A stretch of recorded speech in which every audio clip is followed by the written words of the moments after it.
श्री हरिवंश महाराज जी। महाराज जी, दास आपका शरणागत है। महाराज जी, भावादेश में आपकी कृपा से मुझे सहचरी रूप प्राप्त हो चुका है। किसका है? अभी आप शरीर का नाम दे दीजिए महाराज जी बस। ये बताओ, जिसको प्राप्त हो जाता है इसमें कोई बताता है? अगर हम पूछे भी कि भाई करोड़ों किसके जमा है, तो जो ज्यादा करोड़पति होगा वैसे बैठेगा। क्यों? धन को गुप्त रखने की प्रवृत्ति होती है, और जो धनी नहीं होता है वही कहता है कि चाहे करोड़ों की बात हो, है नहीं ला 1 रुपया। ऐसे पहली गलती तुम्हारी कि तुमने अहंकार भरी बात कह दी।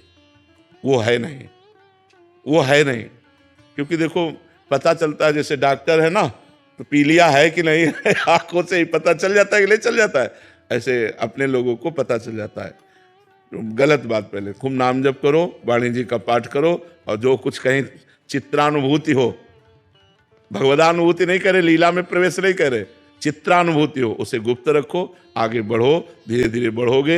लीला गायन के प्रभाव से जब स्वरूप की प्राप्ति होगी तो जानते हो तीनों देह का भार नष्ट हो जाएगा। ये कौन कह रहा है मुझे स्वरूप की प्राप्ति? अहंकार कह रहा है। ये अहंकार बोला, तुम समझ ही नहीं पा रहे हो ना। ये कह कौन रहा है?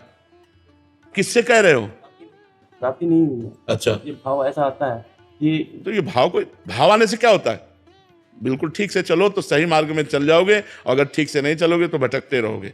ठीक से चलो, दीन बनो, अपने को सबसे नीच समझो, और खूब भजन करो तो आगे बढ़ जाओगे।